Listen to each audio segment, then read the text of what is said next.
They controlled 60% of the African Americans that were coming into America. It was coming through Newport, Rhode Island.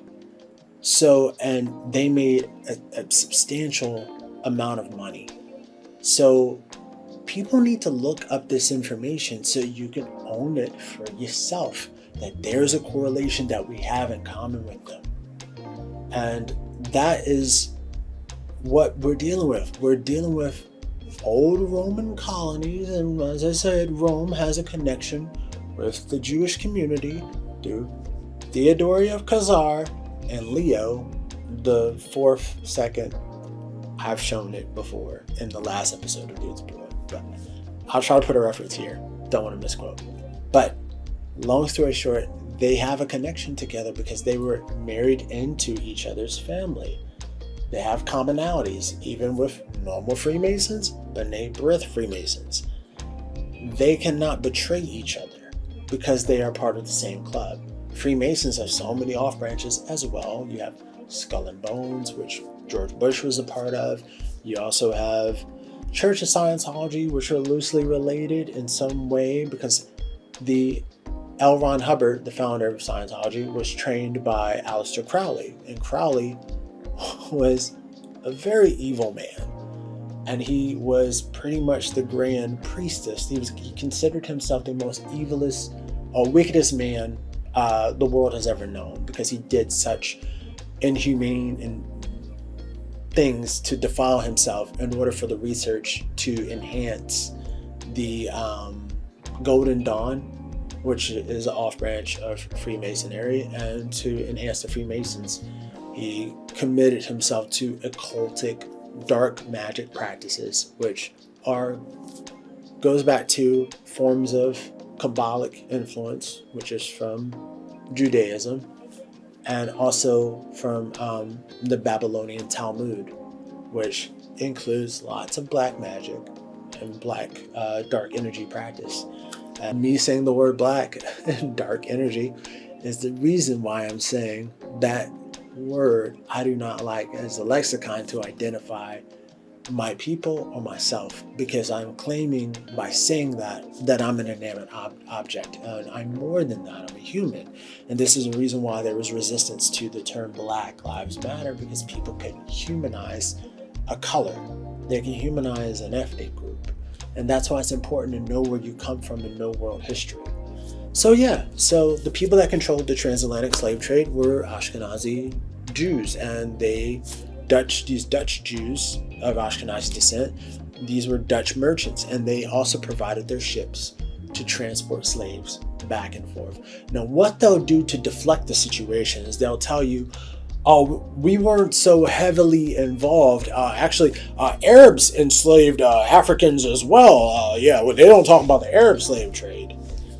What they don't tell you about the Arab slave trade that actually did take place is that Arabs, they enslaved those for conquest, in terms of they didn't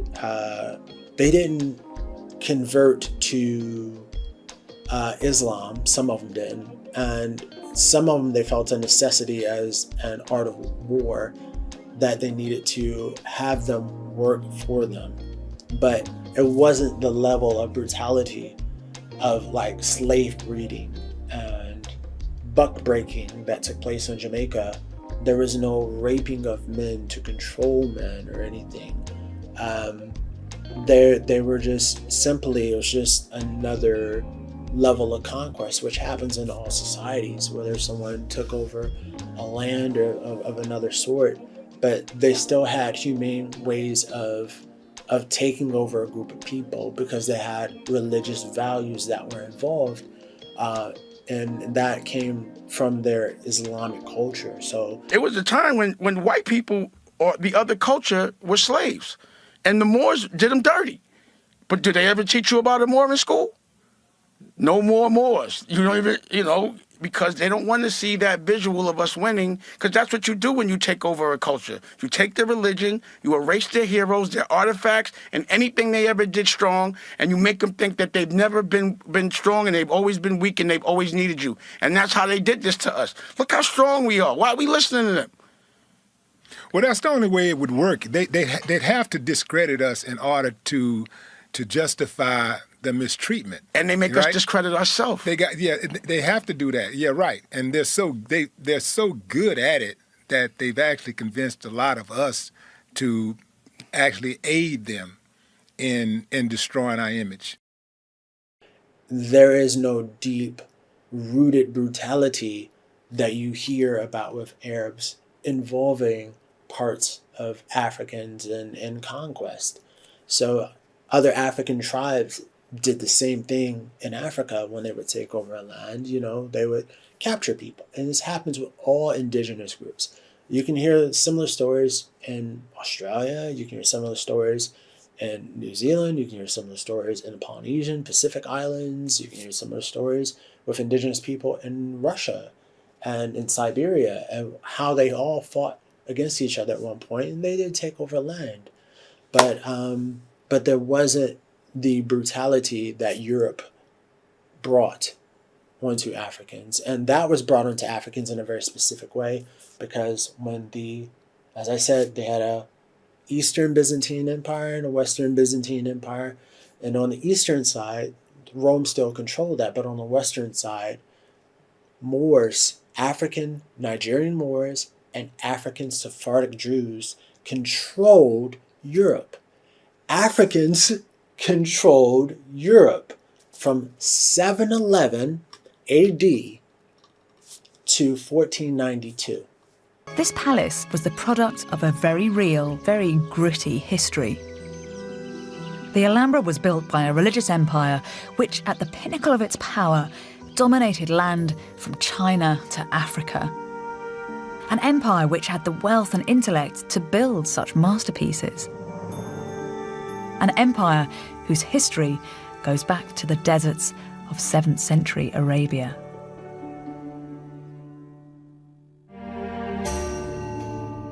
Propaganda, sparked by the Crusades, has given us an enduring image.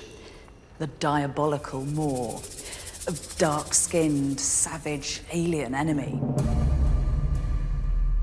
But this character is a complete invention and tells us nothing about who these people really were.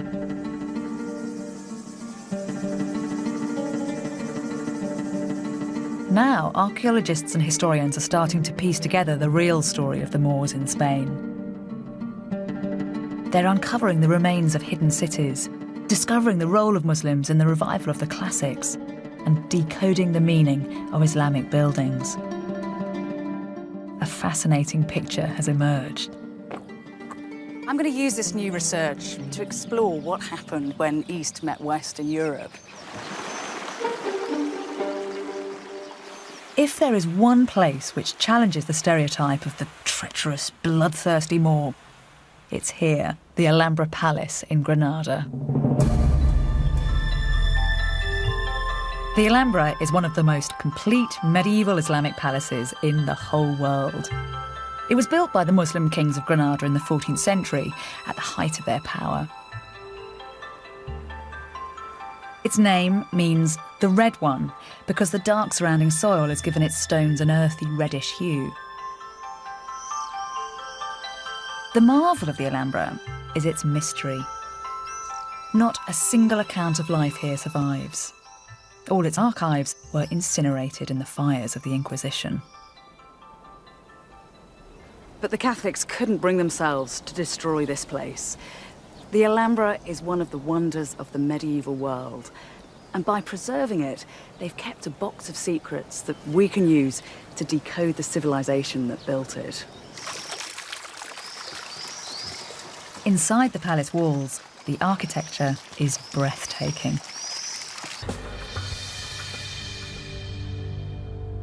Within decades, Islamic Arabs had reached as far as Persia in the east.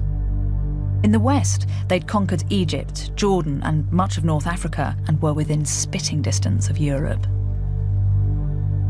But Islam wasn't only interested in territorial expansion. It was also a faith committed to the pursuit of learning. Among the Prophet's first revelations was the instruction, seek knowledge. Now. This meant that from the very earliest days of Islam, literacy and religious study went hand in hand.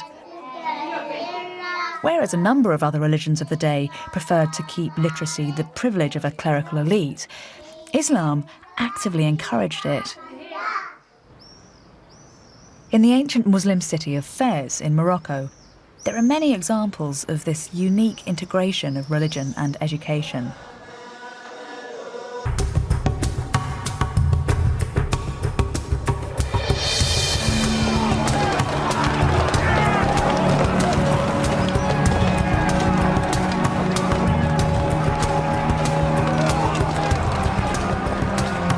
In July 711, 7,000 Berber tribesmen stormed across the Straits of Gibraltar and invaded Europe. The Muslims then began an incredible process of expansion. In just 4 years, they'd colonised almost the whole of Spain, had crossed the Pyrenees, and were only halted at Poitiers in France. Were it not for this reverse, an army which had swept across 2 continents might easily have crossed the English Channel and occupied Britain. The Muslims called the country they came to Al-Andalus, the land of the Vandals. This refers to the Germanic tribe who ruled Spain at the time, the Visigoths. Spanish historians have traditionally seen the Muslim invasion of Spain as a terrible and violent attack, an assault on Christian Europe.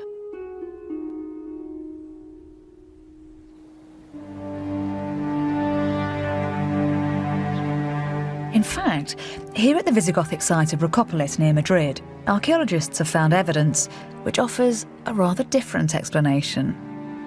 The city of Recopolis, in fact, was the royal city founded by the Visigoths in order to demonstrate the power of the new state. Dimensions were spectacular for this period. And this complex is the most important discovery in Western Europe. What was it at the time that the Muslims were invading? What was the state of the city then? They found it not only here in this part of Iberia, but in everywhere of the Al-Andalus. They founded cities in crisis. Social crisis, of urban crisis. The traditional explanation is this idea that when the Arabs came, the society collapses and the city collapses. It's not true. It's not true. The collapse of the city started during the Visigothic period. If you read the Orthodox Spanish histories, then you'll learn that predatory Muslim hordes forcibly appropriated Visigothic Spain. And there certainly were some invasion battles. But at many places, like here at Recopolis, it seems that the newcomers were actually welcomed with open arms. We even have treaties where the Visigoths enthusiastically hand over their land in return for effective Muslim protection. When you were excavating, did you find any evidence of violence at the time of the Arab invasion? We don't have evidence of violence. Not at all. In this area was peaceful, and the archaeology is showing another landscape, another explanation too. Palm trees, lemon and orange groves, avocados, artichokes and pomegranates, none of which had been seen in Europe. Because of Abd al-Rahman's sophisticated trade network, this new agriculture created huge wealth. And these riches were used to build one of the greatest cities in the world. While the inhabitants of London were still living in wooden houses, the people of Cordoba had built a cosmopolitan city with a population of over 100,000, the largest settlement in Europe. In other parts of Spain, there are emerging lots of sites, fortresses, villages and cities, almost everywhere. People were Arabized, losing the form of Latin they were speaking into them, and they were Islamized in the sense that they dropped Christianity and converted to Islam in massive numbers, really. Were these forced conversions, or was the idea of Islam particularly attractive? It's always very difficult to say why someone converts to another religion, isn't it?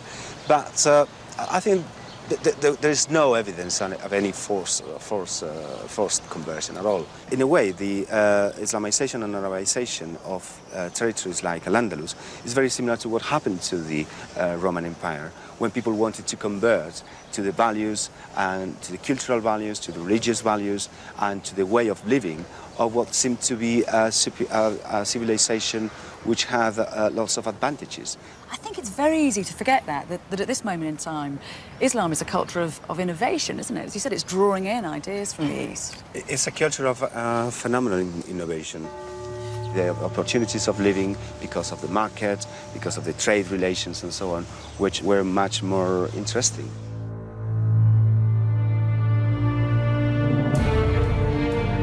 The Islamization of Spain did more than change the name of the god that people worshipped.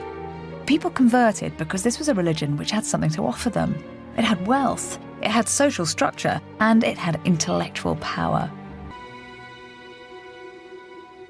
Cordoban scientists were streets ahead of the rest of Europe, especially when it came to medicine. This account comes from an Islamic physician who encountered a Christian doctor at work. They brought me a knight who had an abscess on his leg and a woman suffering from consumption. I made a plaster for the knight and the swelling opened and improved. For the woman, I prescribed a diet to revive her consumption. But then the Frankish doctor arrived and objected. "Bring me a strong knight with a well-sharpened battle axe," he said. The knight struck a blow, the marrow of the leg spurted out, and the wounded man died on the spot.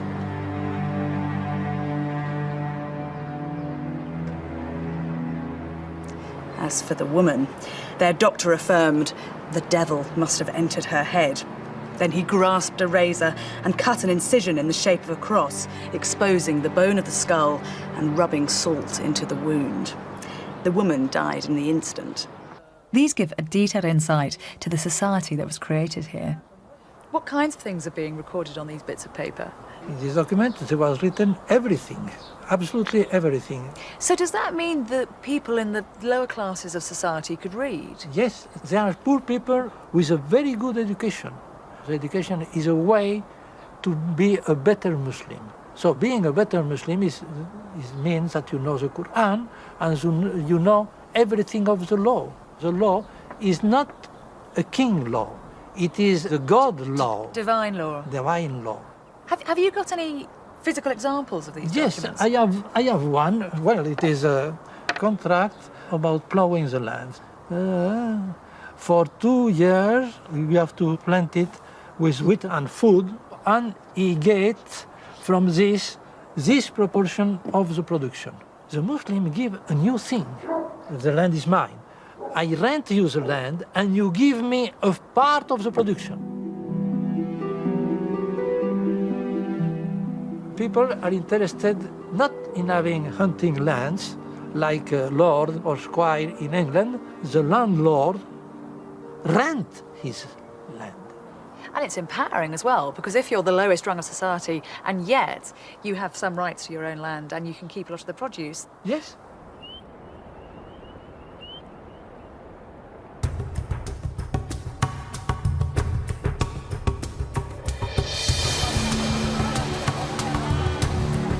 Every piece of evidence from Cordoba adds to the picture of a civilized and highly sophisticated city. It had medical centres, an organised legal system, and libraries full of academics and scientists working on ideas which were light years ahead of anything else in Europe. By the 10th century, Cordoba had become the official capital of Al-Andalus. People flocked here to work, either in the city's shops and markets or on rented land outside. In the year 912, a new ruler came to power.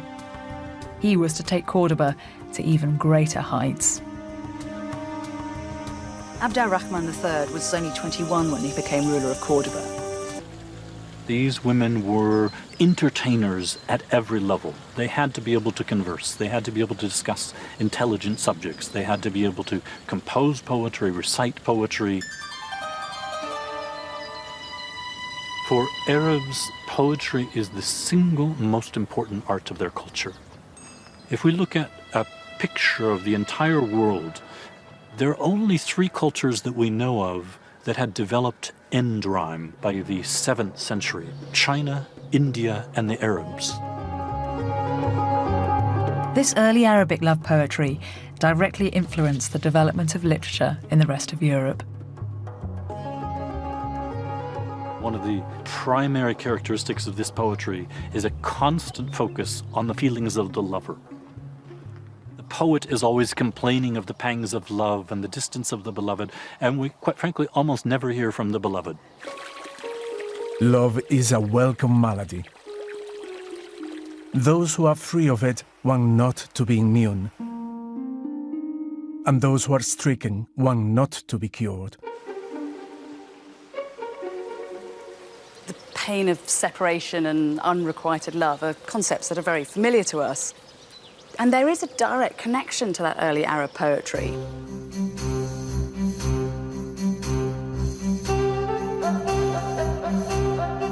In England, some of our earliest and most enduring stories are romantic tales of knights and damsels, a courtly love tradition brought here by travelling French poets called troubadours.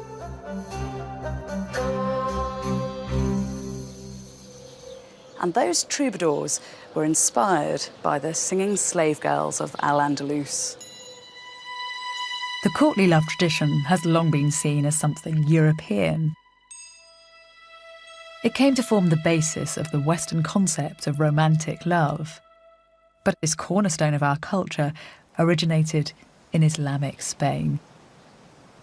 Perhaps one of the most exciting moments, the transfer, if you will, of Arab music and poetry from the south to the north, happens in the year 1064 in the city of Barbastro. Neighbouring French knights besiege the city, which falls. Its booty includes hundreds of singing girls who go to the second-in-command, William VIII of Aquitaine. He would have received a large number of Moorish singing girls, which he then took back with him to France. He died at a fairly young age, and his heir, William IX, inherited this household at age 15. And William IX is known to us in literary history as the first troubadour. So it's almost positive that William IX would not only have grown up as a child in a household in which there were Arab singing girls, but at the age of 15, he actually became their master.